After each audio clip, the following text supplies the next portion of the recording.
Boa noite. O cenário atual de crise econômica nos Estados Unidos e principalmente na União Europeia possibilita aos países em desenvolvimento uma janela de oportunidade fantástica e a chance de estreitarem suas relações comerciais e diplomáticas diante do recuo dos investimentos dos países desenvolvidos. O Brasil, em particular, torna-se foco da atenção das maiores empresas e economias do mundo devido a um ativo fundamental em tempos de crise, o seu mercado consumidor. Em diversos setores, observa-se uma enxurrada de capitais entrando à procura de um porto seguro, garantido aí pela demanda interna do país.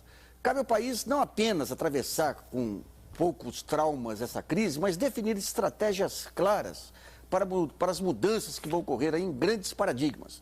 Por exemplo, a questão da sustentabilidade, a questão da inovação, infraestrutura. E para isso deverá exigir contrapartida de empresas estrangeiras, internacionalizar seus bancos, desenvolver um plano integrado de logística e articular a política monetária e fiscal. O Brasilianas.org de hoje discute o Brasil e a crise.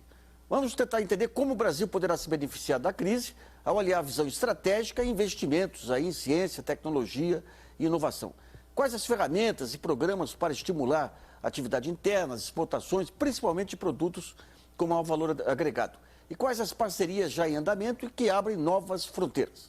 Vamos discutir o assunto. Recebemos ao vivo aqui em nosso estúdio em São Paulo o presidente do Centro de Gestão e Estudos Estratégicos, CGEE, órgão ligado ao Ministério de Ciência, Tecnologia e Inovação, Mariano Laplani, e o professor do Departamento de Política Científica e Tecnológica do Instituto de Geociências da Unicamp, Rui de Quadros Carvalho. E no nosso estúdio no Rio de Janeiro, o diretor da Câmara de Comércio e Indústria Brasil-China, Kevin Tang. Contamos também com a colaboração da jornalista Márcia Dutra.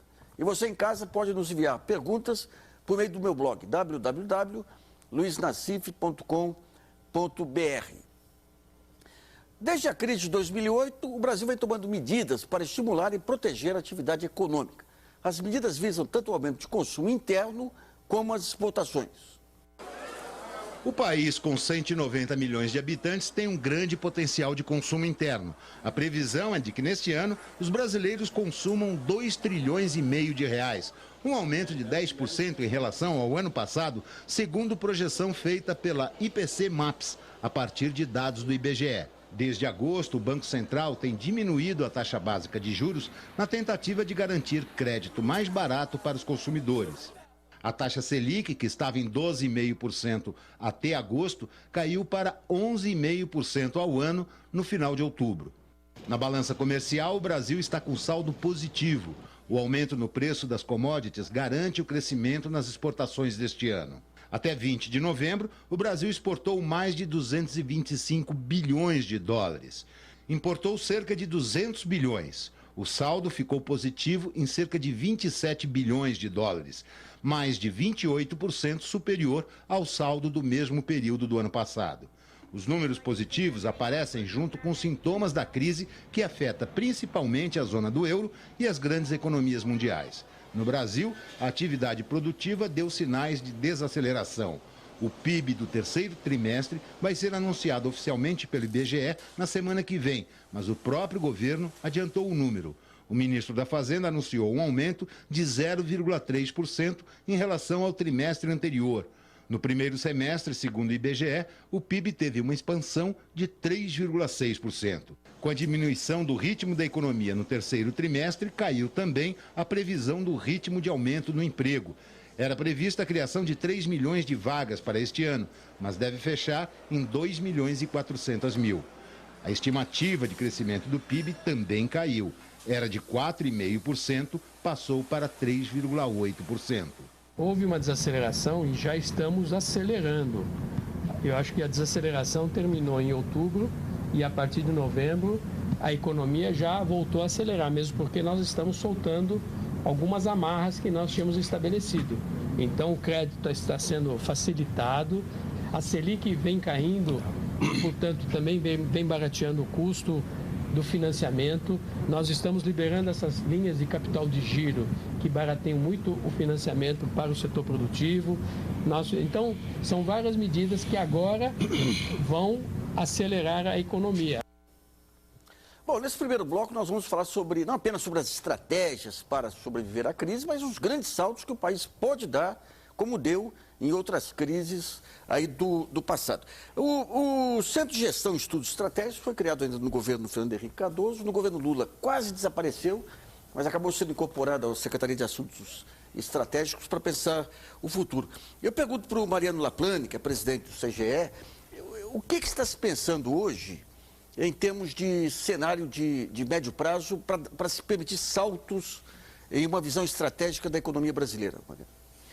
Bom, eu diria que, no momento, os dois eixos fundamentais de reflexão são os que se refletem no Plano Brasil Maior e no processo de elaboração da Estratégia Nacional de Ciência, Tecnologia e Inovação. O que esses dois grandes eixos estruturadores da estratégia propõem? Diria basicamente uma retomada do desenvolvimento. O Brasil teve um processo de retomada do crescimento nos últimos anos e a crise oferece a oportunidade de dar um conteúdo qualitativo a esse crescimento na direção do desenvolvimento. Desenvolvimento que só poderá ocorrer na medida em que tanto o setor público como o setor privado assumam como eixo importante e paralelo, complementar ao da integração de novas camadas da população ao mercado interno, o uso do conhecimento para promover as novas gerações de produtos e processos que vão alimentar esse processo de desenvolvimento econômico e social do país. Certo. Eu vou perguntar para o professor Rui de Quadros Carvalho. Essa questão da inovação começou a ganhar corpo na década passada. Hoje é uma bandeira que começa até a própria imprensa a captar melhor aí. Mas você acha que o Brasil ele já chegou num nível hoje para conseguir dar esse salto através da inovação ou ainda tem muito que caminhar? Bom, eu acho que se fizeram progressos importantes, mas ainda tem muito que caminhar, né? Quando a gente compara as nossas estatísticas, o nosso desempenho com outros países que fizeram essa passagem, como a Coreia, como Taiwan, a gente vê que ainda tem muito que ser feito, né? Agora, na CIF, eu vejo isso como um projeto de gerações, né? Eu não acho que isso é uma coisa que a gente resolva num curto prazo. E mais ainda, eu temo que a crise, ela não é um ambiente exatamente amigável da inovação, né? Então, eu acredito que, é claro que buscar estratégias de inovação relacionadas com a crise está correto, mas talvez os esforços de inovação sofram um pouco com a crise, porque inovação significa ampliação de risco, as decisões de investimento se tornam menos propensas a assumir risco em momentos de crise, né? Embora seja correto se articularem saídas para a crise, eu também não acho que a crise internacional pode ser vista como exatamente como uma oportunidade, porque eu acho que do ponto de vista do nosso esforço de inovação, uma situação econômica de crescimento seria mais favorável. Né? Agora, de fato, temos muito que caminhar. Eu queria perguntar para o Kevin Tang, que é diretor da Câmara de Comércio e Indústria Brasil-China do Rio. Boa noite, Kevin. O Brasil ele tem um mercado interno hoje. Boa noite, Nassif. Tem um mercado interno hoje que é ambicionado como a China tem um mercado interno fantástico aí. Daria para você historiar rapidamente as estratégias da China de contrapartida exigida das empresas que queriam entrar na China e buscar o seu mercado interno? Claro. A China, quando ela começou a se abrir para o mundo, inclusive no advento da entrada da OMC, em 2001, ela teve que cumprir algumas exigências, mas ao longo desses anos ela teve também muitos investimentos estrangeiros de empresas que, mirando o grande mercado interno chinês, tiveram que fazer parcerias locais e, com isso, também compartilhar conhecimento e também ajudar a formar esses novos engenheiros e trazer a mão de obra qualificada para poder dar sustentabilidade aos seus investimentos no mercado chinês.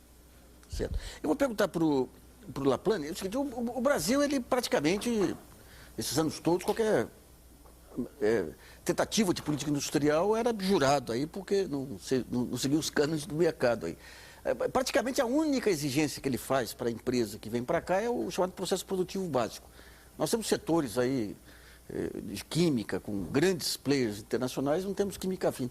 Está se pensando em algo no sentido de o Brasil, não digo ser uma China, mas ser mais chinês, digamos, na definição dessas estratégias? Sem dúvida.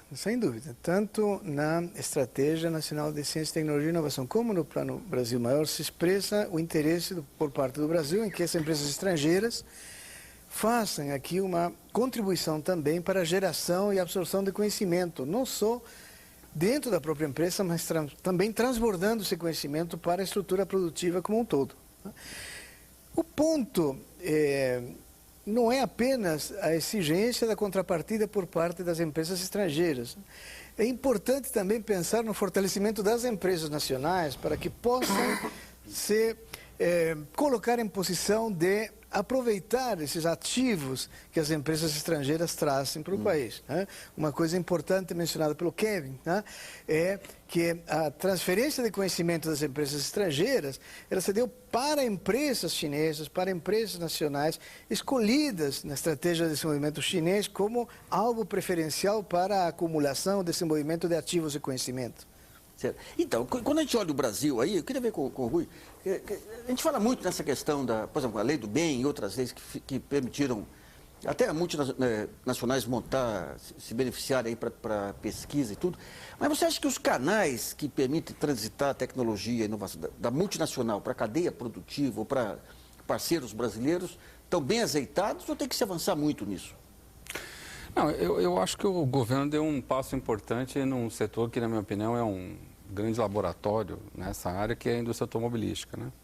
Porque aí nós temos, de fato, um setor que tem predominância de multinacionais. Não obstante, ele é o campeão de P&D industrial, quando a gente pega o volume de P&D total do setor sobre o total de P&D que se faz no Brasil na área industrial. Mesmo do ponto de vista de intensidade, né, ele perde só para o setor aeronáutico. Né? O que você percebe é que falta um empurrão no sentido de que isso que tem sido um processo contínuo de transferência de atividades de desenvolvimento de produto e processo, mais o D do P&D, se transforma também numa estratégia de desenvolvimento tecnológico, com mais autonomia, né? Como os chineses, por exemplo, têm buscado com suas montadoras nacionais. Por outro lado, isso também poderia se estender mais para o lado das empresas de autopeças, que, por sinal, do ponto de vista de pesquisa tecnológica, tem até um desempenho mais significativo do que as montadoras. Qual é o ponto que eu digo que é interessante? Eu acho que o governo sinalizou, né, com essa alteração do IPI, embora a gente possa questionar a forma como foi utilizado o IPI, mas fazer o vínculo, né, de um rebatimento fiscal com a atividade de P&D, que está sendo sinalizado, é muito interessante. E eu tenho informações, né, de que porque você sabe que a inserção da P&D na indústria automotiva brasileira veio pelas gerações. Então, só para você explicar, o P&D, pesquisa e desenvolvimento. Exatamente. Então, o que as montadoras que estão aqui, as incumbentes mais antigas, né, elas são responsáveis por 90% disso que a gente está falando aqui. Volkswagen, Fiat, Ford, General Motors. Agora, mais recentemente, as francesas começaram a fazer esse esforço também, mas as asiáticas, tradicionalmente, nunca fizeram. Né? Bom, eu estou me esquecendo da Mercedes também, se a gente considerar também a parte de caminhões, que é muito importante. Né?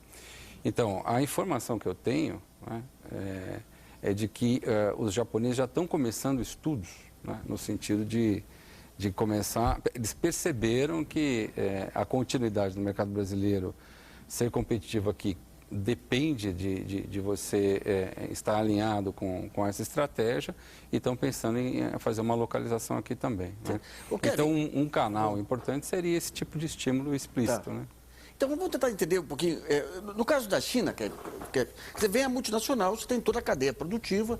Quais os compromissos que uma multinacional assume com o governo chinês para poder entrar no mercado da China? Tem compromisso, por exemplo, para consolidar a cadeia produtiva, estimular a inovação na cadeia produtiva, ter parceiros que absorvam a tecnologia? São vários modelos ou tem um modelo geral? Tem modelos diferentes para setores e indústrias diferentes, inclusive em regiões diferentes. Ao contrário do Brasil, não existe uma exigência mínima de conteúdo local. Existe sim algumas contrapartidas que as multinacionais oferecem, como, enfim, garantias de investimentos, inclusive, como já mencionado, transferência de conhecimento. E uma das coisas mais importantes a se perceber é que a visão do governo chinês é de atrair essas empresas para poder consolidar as suas empresas locais na própria cadeia e elevar, consequentemente, o nível de sofisticação e aprendizado da indústria nacional, né, no caso da China. E ao longo dos anos, com esse processo correndo, a gente vê agora a emergência de marcas próprias chinesas, empresas líderes, inclusive mundiais em certos setores, telecomunicações, por exemplo, que foram originadas lá atrás com esse intercâmbio e esses investimentos. Um outro ponto também importantíssimo a frisar é que o próprio governo chinês, ele investiu maciçamente em centros de pesquisa e na formação, né, de um corpo de engenheiros, né? A China hoje forma 400 a 500 mil engenheiros ano, 10 vezes mais do que o Brasil. Então, isso possibilitou com que a inovação e o conhecimento, né, pudesse prosperar dentro do mercado chinês e levar essas empresas chinesas a desenvolverem produtos de qualidade.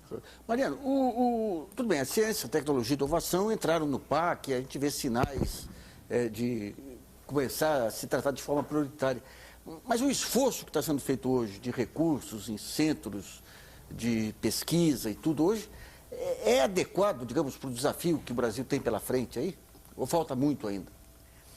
Eu acho que o aumento de recursos tem sido significativo, mas precisaremos seguramente muito mais para atingir os níveis de desenvolvimento que a gente almeja, né? Agora, dificilmente será possível atingir esse nível de recursos apenas com apoio em recursos do setor público. É preciso que o setor privado aumente seus investimentos em pesquisa e desenvolvimento ou em inovação, de maneira mais geral, porque, caso contrário, nós ficaremos sempre devendo nesse esforço de aumentar o grau de conhecimento nos bens e serviços que nossa economia produz. É uma mera questão cultural ou é uma questão de custo, de oportunidade aí, que o câmbio também tem um papel aí? É mais fácil importar? Tem fatores macroeconômicos, não é apenas o câmbio, é também o custo de oportunidade, tem muito a ver com a taxa de juros e tem muito a ver também com a percepção de risco, de instabilidade econômica, de descontinuidade no processo de expansão. Então, sem dúvida, há fatores macroeconômicos. Mas há fatores que têm a ver com a estrutura do nosso sistema produtivo e, em particular, com a inserção das empresas brasileiras, mesmo as empresas estrangeiras que aqui produzem, nos respectivos mercados. Nós temos um seleto e, infelizmente, pequeno grupo de empresas que são líderes nos mercados onde elas atuam, no Brasil e no mundo. Essas empresas, sem dúvida, têm a preocupação com a inovação na ponta da língua. Permanentemente nas discussões, a questão de estratégicas, a questão da inovação entra. Mas o grosso das nossas empresas são empresas que ocupam posições não de liderança, são mais tímidas, talvez, nas suas estratégias de concorrência e mais preocupadas com a sobrevivência. Então, é uma combinação de incentivos macroeconômicos e estrutura dos nossos mercados. Certo. Bom, a jornalista Márcia Dutra tem uma questão enviada por um telespectador. Lembra que o programa de hoje é ao vivo, então você de casa pode acessar o meu blog www.luisnassif.com.br e enviar as suas perguntas. Márcia. É isso mesmo, Nassif. A gente está ao vivo aqui na TV Brasil. Agradeço aí já a participação das pessoas que estão mandando perguntas para a gente, e os telespectadores estão mesmo preocupados com essa questão da tecnologia e da inovação. Tanto que a Rose Menchise, do Rio de Janeiro, ela diz o seguinte: na Itália, por exemplo, já com as micro e pequenas empresas, existe o estímulo à inovação e à tecnologia. Seria uma saída para a questão do emprego o investimento nesses arranjos produtivos? Esse é um desafio, porque os arranjos produtivos aí, em meados da década passada, eram vistos aí como uma saída para o Brasil, e a gente vê que havia diferenças culturais muito relevantes em relação à Itália, né? Os APLs, os arranjos produtivos locais, ainda são vistos como uma saída?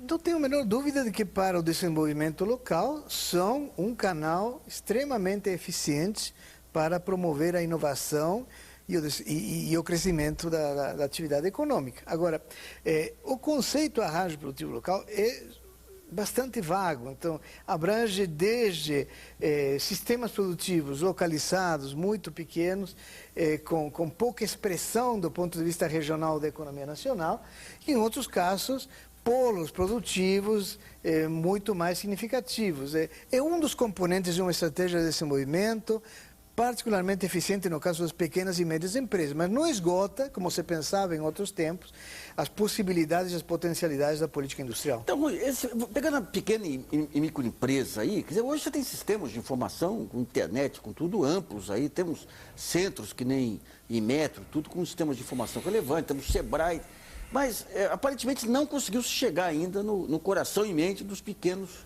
e microempresários. Você deu algumas razões aí. Vocês dois levantaram algumas razões. Esses pequenos ganhos tecnológicos de inovação, a dificuldade maior qual que é? Por exemplo, se pega a cadeia produtiva do frango, eles trocavam informações desde 15 anos atrás sobre como melhorar, digamos, a produção. Por que outros setores... Qual o modelo que se pode pensar para ter essa multiplicação de conceito de inovação? Eu acho que o modelo em que você tem possibilidade de troca maior e aproveitamento de um capital externo, uma externalidade criada, né, é um modelo que se pratica, por exemplo, em Santa Catarina, em alguns lugares do Rio Grande do Sul, em que, de alguma maneira, as empresas conseguem se organizar em associações que consegue suplantar, criar programas que tenham um sentido pré-competitivo, né? Pela minha experiência em pesquisa, aqui na região metropolitana de São Paulo, as empresas raciocinam como competidoras, essencialmente. Elas raciocinam minimamente como colaboradoras. Né? Que coisa, aqui em São Paulo? Isso, não, principalmente aqui em São Paulo. Né? Então, isso tem um viés de enraizamento aí de formas de competição, de organização, até culturais, que são importantes. No caso do Rio Grande do Sul e Santa Catarina, colegas nossos que estudaram o fenômeno, né, mostram que tem um viés, aí, uma raiz da cultura alemã, que acaba jogando um papel nessa história de você ter uma visão de comunidade antes de ter uma visão de mercado, né? Agora, nessa história, me parece também que a gente não pode deixar de levar em consideração que a pequena empresa está ligada em cadeia com a grande empresa. Então, para a maior parte dos setores relevantes, né, as grandes empresas têm um papel fundamental, mesmo na organização das pequenas empresas, na organização da sua cadeia produtiva. Né? Setores em que você pode pensar mais nesse espírito italiano, horizontal, né? São setores como têxteis, vestuário, algumas áreas especializadas de alimentos, né? Mas pode ser muito importante do ponto de vista de soluções locais, mas não será do ponto de vista de soluções de inovação nacionais. Né? Certo. Bom, nós vamos fazer um intervalo e voltamos daqui a pouquinho.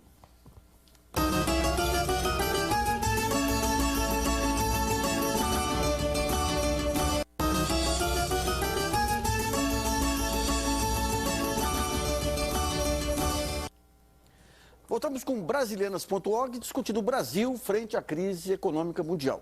Contamos com a participação no nosso estúdio em São Paulo do presidente do Centro de Gestão e Estudos Estratégicos, CGEE, Mariano Laplane, e do professor da Unicamp, especialista em política científica, Rui de Quadros Carvalho. E no nosso estúdio no Rio de Janeiro, o diretor da Câmara de Comércio e Indústria Brasil-China, Kevin Tang. nesse segundo bloco, vamos discutir quais os setores prioritários para pesquisa, em quais o Brasil tem vantagem competitiva e em quais ele precisa investir. Eu pergunto então para o Mariano Laplana. Nós temos esse mapeamento, onde que nós temos vantagens competitivas já de tradição, de produção e quais que o Brasil é vulnerável? Claro que sim, claro que sim. O Brasil tem uma notória especialização, não estou falando apenas de especialização econômica, nem vantagens competitivas, estou falando de vantagens e conhecimento acumulado no desenvolvimento. Na produção de alimentos, todo o agronegócio brasileiro tem sido estimulado no seu desenvolvimento pelo acúmulo de conhecimento de décadas de investimentos nessa linha. Na área de energia, petróleo, o Brasil foi pioneiro na exploração de petróleo a grandes profundidades oceânicas. Mas eu não diria que devíamos restringir nossa estratégia a apostar no desenvolvimento continuado desses setores. É preciso também pensar nos setores onde nós temos que fazer esforço para compensar, para reduzir o hiato que temos em relação a outras economias. Por exemplo, na área de tecnologias de informação e comunicações. O Brasil é um grande mercado para produtos eletrônicos. Temos um atraso visível, reconhecido na nossa capacidade de traduzir esse mercado em estímulo para a produção e para a inovação. Nós temos áreas novas nas quais o mundo começa a olhar com interesse, nas quais nós devíamos também acompanhar esse movimento. A área de novos materiais, nanotecnologia, devemos explorar nossa biodiversidade. Biotecnologia é uma área na qual o Brasil tem pontos de competência que devem ser ampliados. Então, esse mapeamento existe, e a Estratégia Nacional de Ciência e Tecnologia e Inovação está olhando para essas informações, tentando montar uma estratégia coerente de acumulação de recursos. Pensando nesses setores de, digamos, fronteira do conhecimento, aí, se pensar na biodiversidade especificamente, o Brasil já conseguiu desenvolver modelos econômicos sustentáveis aí para, digamos, instituir um modelo novo na Amazônia ou coisas do gênero? Olha, eu acho que em pequena escala, sim, né? Nós temos um exemplo de uma empresa aí que tem um modelo muito interessante, que é a Natura. Ela traz, de um modo engenhoso, uma proposta de ter uma ação sobre a cadeia produtiva local, que é positiva e que se incorpora como mensagem ou como valor dentro dos produtos que ela vende, né? Agora, precisava ter uma Vale, uma Eletrobras, uma Petrobras fazendo uma coisa semelhante a essa, né? Ou uma Embraer, porque é uma questão de volume, né? O impacto da Natura sobre as cadeias produtivas é relativamente pequeno, quer dizer, a proposta é tão bem, na minha opinião, tão bem sucedida que ela tem uma marca que, na verdade, é muito maior do que a empresa, né? Quando você vai ver os números, você percebe isso, né? Agora, eu acredito que esse terreno da sustentabilidade, incluindo a biodiversidade, é um terreno muito interessante, Nassif, porque dentro desses setores nos quais a gente tem vantagem competitiva, como o Mariano comentou, particularmente tudo que se refere à energia elétrica e petróleo, mineração, agroindústria, né? A gente tem claramente um efeito aí à frente, que é a necessidade de aumentar a produção sem aumentar os impactos ambientais, ou melhor, reduzir os impactos ambientais. E a única maneira de você afrouxar essa contradição é através da inovação. Né? Então,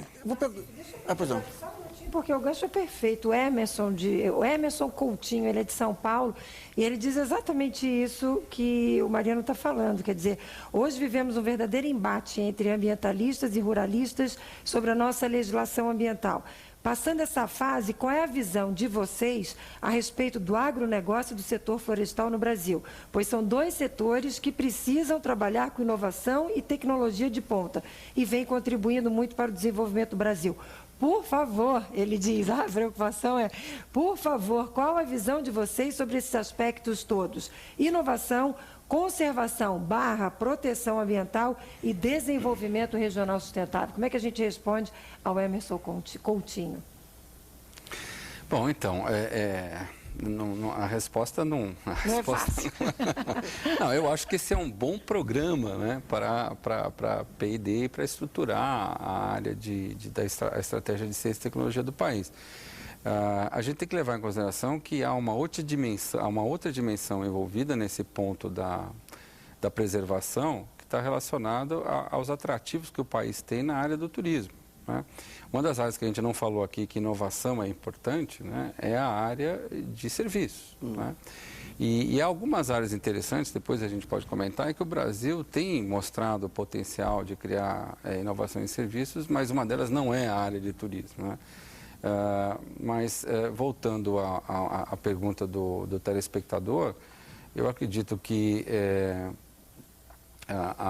os desafios se colocam para você fazer a compatibilização entre preservação e a expansão desses negócios, né?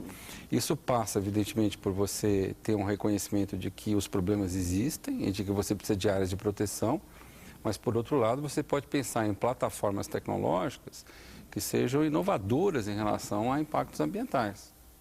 Eu queria ver com o Kevin, lá no Rio de Janeiro, em relação a essas pesquisas de ponta. Quer dizer, a China, até algum tempo atrás, ela tinha alguns setores que ela tinha saltado bastante e outros que ela estava menos desenvolvido aí. Hoje, se você pegar as demandas que chegam até a Câmara aí, quais são aqueles setores de ponta, efetivamente, que a China poderia eventualmente montar parcerias com o Brasil?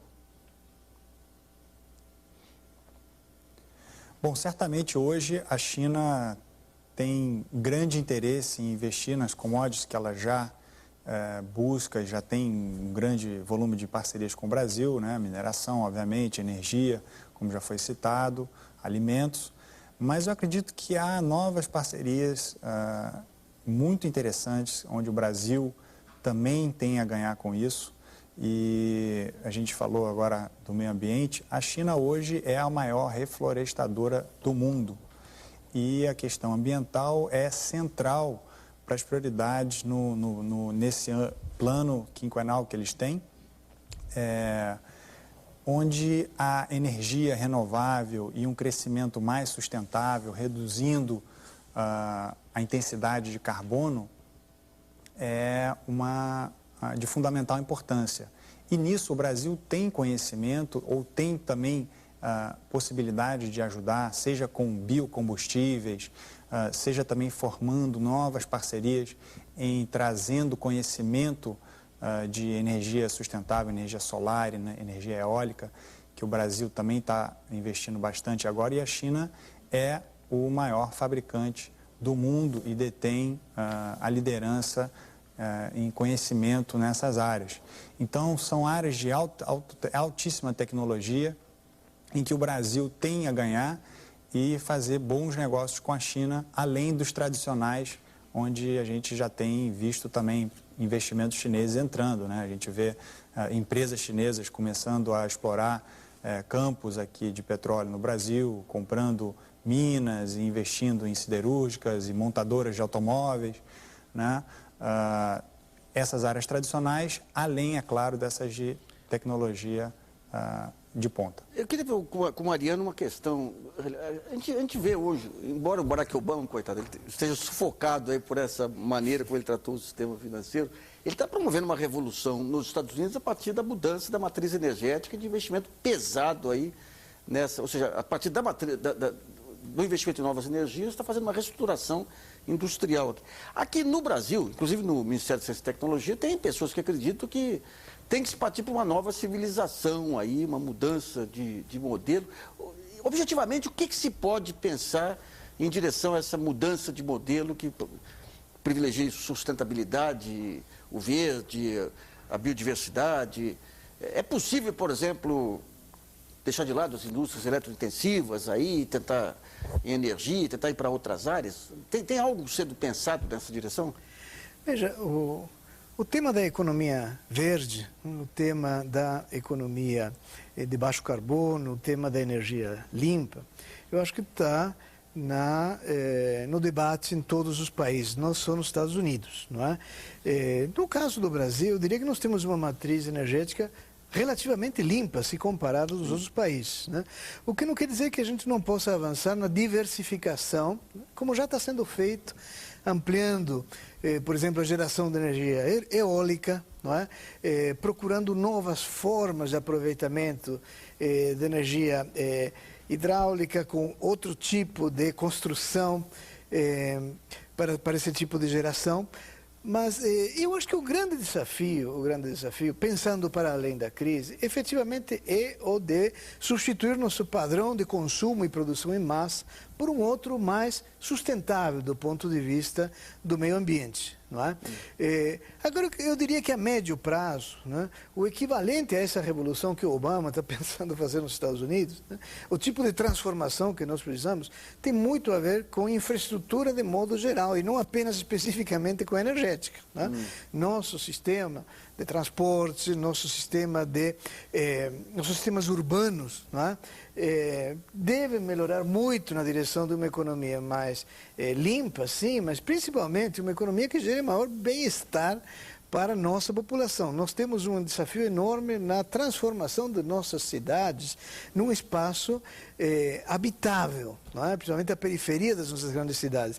Eu acho que é aí que nós devíamos fazer uma coisa semelhante a que o Obama está fazendo ou pensando fazer nos Estados Unidos, melhorar a sustentabilidade dos nossos sistemas urbanos. Então, daí eu pergunto para o Rui o seguinte, quer dizer, em relação a essas parcerias internacionais, e essa questão de discussão de novos modelos, que o mundo está implodindo, o modelão que nós conhecemos até hoje está indo para o espaço, aí vem alguma coisa no lugar, né? Você acha que a academia ela tem produzido estudos suficientes para poder monitorar para que lado que o país pode olhar? As parcerias estratégicas que estão sendo feitas, que poderão ser feitas? Esse diagnóstico, você acha que a academia está conseguindo responder esse desafio? Olha, na CIF a gente vê alguns progressos importantes, né? Eu acho que nessa área, por exemplo, eu acho que você tem programas de relações internacionais, de estudos de inteligência sobre política internacional que há 10 anos atrás nós não tínhamos, né? Agora, sem dúvida, eu acho que quando a gente fala de criação de conhecimento estratégico no Brasil, muito ainda precisa ser feito, né? Então, eu acho que esforços como a retomada do projeto do CGE, né? Reorientar o IPEA para estudos estratégicos de longo prazo. Eu sou de uma fase, quer dizer, eu fiz a primeira parte da minha carreira eu fiz no IPEA, né? Não na Unicamp, né? Então eu sou de uma época em que de fato o IPEA pensava a longo prazo, né? Na época do Veloso? A época do Veloso. Eu entrei na época do Veloso, exatamente. Fantástico. Eu cheguei a trabalhar no segundo PND, né? Na época do segundo PND. Então, eu acredito que esse esforço todo de retomar o pensamento de longo prazo é fundamental, né? Eu teria dificuldade de avaliar se nós estamos à altura do desafio, mas eu vejo que há um esforço no sentido de se retomar o pensamento de longo prazo. Mas quando a gente olha as ações de governo, o máximo que se consegue enxergar é como minimizar os impactos da crise no Brasil. Eu de fora e de dentro, que a gente acompanha lá, conversa, eu não vejo esse pensar grande, digamos, que deveria caracterizar esse momento lá. Sem dúvida, a questão da crise atrai muito o foco da mídia e também uma boa e razoável atenção por parte do governo. Né? Mas eu diria que o principal desafio na CIF está em ir um pouco além do que o Rui viveu na experiência que ele relatava da sua juventude lá no IPEA. Né? O grande desafio hoje é ver se a gente consegue um mínimo grau de convergência entre o planejamento, a reflexão de longo prazo da academia, das agências do governo e os planos de investimento, os planos de negócio das empresas e, por que não, também, já que estamos numa construção democrática, com as aspirações da população. Sim. Então, o exercício é pensar, né, onde nós podemos e queremos estar daqui a 10, 15 anos. Né? Efetivamente, aí eu discordo um pouco do Rui, eu acho que a crise, não no curtíssimo prazo, mas a médio prazo, abre oportunidades para que a gente acelere o processo de desenvolvimento. O Brasil ficou uns 15, 20 anos andando num ritmo muito lento. É o momento de acelerar. É o momento de acelerar. Bom, nós vamos a mais um intervalo e Brasileiras.org volta já.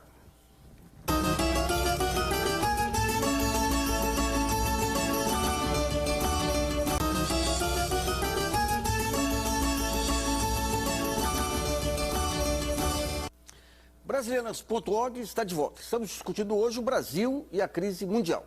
Contamos com a participação no nosso estúdio de São Paulo do presidente do Centro de Gestão e Estudos Estratégicos, CGE, o Mariano Laplani, e do professor da Unicamp, especialista em política científica, Rui de Quadros Carvalho. E do nosso estúdio no Rio de Janeiro, o diretor da Câmara de Comércio e Indústria Brasil-China, Kevin Tang. Nesse último bloco, vamos debater a inovação como fator de superação da crise. Professor Rui, às vezes você tem, em muitos setores, um debate seguinte: não, o Brasil ele tem que, a parte de serviços está crescendo, tem que ser uma sociedade de serviços aí. É possível, quer dizer, se for comparar a sociedade industrial com a de serviço pode suprir as necessidades de emprego, de desenvolvimento, os fatores de multiplicação que uma sociedade industrial ainda permite, não? Olha, eu diria que para um país como o Brasil, né, o ideal seria combinar o desenvolvimento dos serviços com a sustentação do setor industrial, embora a gente não deva esperar uma geração de emprego muito significativa no setor industrial. Mas parte significativa dos serviços hoje está ligada à área industrial, né? Mesmo nos países que se desindustrializaram muito, como a Inglaterra, né? Então, mantendo-se a estrutura industrial, você gera uma base importante para a própria geração de serviços, né? Eu chamaria atenção nos serviços para o fato de que se fala pouco de inovação em serviços, né? E isso eu acho que é um tema bastante significativo, bastante relevante, para o qual eu acho que países mais desenvolvidos têm dado mais atenção. Então, em relação a serviço, por exemplo, o Brasil hoje ele tem o serviço hoje representa uma participação no PIB aí muito, muito significativa antes que se completasse, digamos, um processo de indústrias mais maduras aí. Como que você vê essa saída do serviço em termos de desenvolvimento? Não, sem dúvida, os serviços de uma economia moderna, muitos deles incorporam o que em outros tempos a gente teria considerado uma lógica industrial, a lógica da inovação, a lógica da eficiência, né? O que, diga-se de passagem, também caracteriza o agronegócio. Né? Mas, como o Rui acabou de dizer, e lembrando que a atividade de serviços é extremamente heterogênea, compreende desde os serviços pessoais, o cabeleireiro, até os serviços financeiros extremamente sofisticados. Né? O núcleo mais dinâmico do setor de serviços está vinculado muito à atividade da produção industrial. Né? Então, eu acho que o estágio de desenvolvimento que o Brasil se encontra demanda avanços significativos na incorporação de conhecimento tanto na produção de bens como na de serviços. Vejo como complementares ao desenvolvimento dessas duas atividades. Em relação à China, como que essa questão da inovação é estimulada para pequenas e médias empresas? É a partir do mercado interno, do impulso que você ganha no mercado interno, que você é induzido a isso? Que tipo de política que se tem de indução? Bom, a China, ela fomenta a inovação de formas distintas. Você tem, sim, algumas empresas voltadas para o mercado interno, mas também primordialmente para o mercado externo. Há um grande aprendizado, né, tanto das empresas multinacionais que lá investem e transferem esse conhecimento para a China, como o próprio conhecimento que a China produz em seus centros de pesquisa, universidades e sua própria cadeia produtiva. O mercado estrangeiro é sim o grande alvo, até porque a economia chinesa ela ainda é, em grande parte, voltada para o mercado externo. Nunca é demais lembrar que a China, em relação ao Brasil, a participação do setor de serviços ainda é menor do que na economia brasileira, predominantemente manufatura. Então, a China fomenta esse conhecimento, né, na forma do governo e também nessas multinacionais. Mas é importante lembrar, Nassif, o seguinte, que lá você tem um solo fértil para inovação. Né? Você tem uma infraestrutura, você tem um planejamento, você tem um sistema educacional que hoje está muito avançado em relação ao mundo, que teve um grande investimento nos últimos 25 anos. Então, com isso, você tem condições, você tem as bases e os incentivos também do governo para desenvolver e agregar valor aos produtos chineses, tanto para as grandes como também para as pequenas e médias empresas. Então, a gente vê cada vez mais marcas chinesas tomando conta do mundo ou então adquirindo empresas estrangeiras que detêm tecnologias e adaptando elas para o mercado chinês com as nuances que ele exige. Rui, a gente percebe pelos dados do IBGE que quando se fala em inovação em empresa brasileira, é muito mais compra de equipamento, treinamento e tudo mais. E com essa crise aí, deve haver um estímulo aí ao protecionismo, lei de patente e outras mais. Como que você acha que isso pode se refletir nas empresas brasileiras? Elas vão ser obrigadas a buscar caminhos próprios ou a crise vai estimular a busca de caminhos próprios? Como eu estava falando, né, eu acho que, pelo menos no curto prazo, né,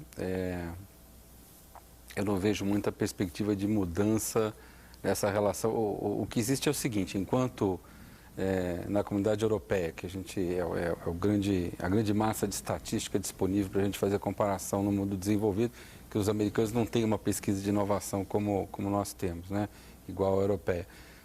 Enquanto os brasileiros despendem mais ou menos metade do esforço de inovação em máquinas e equipamentos e 1/4 em P&D, embora tenha melhorado nas últimas, na Pintec você vê uma pequena evolução, pequena, mas vê, né?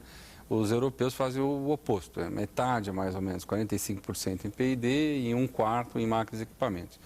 Bom, isso está relacionado ao fato de que os preços dos fatores jogam no sentido contrário para os dois fatores, né? Enquanto a mão de obra de P&D aqui é mais barata, de lá é mais cara, e as nossas máquinas e equipamentos em grande medida são importadas ou pagam royalties de tecnologias e são mais caras relativamente ao esforço de investimento que é feito.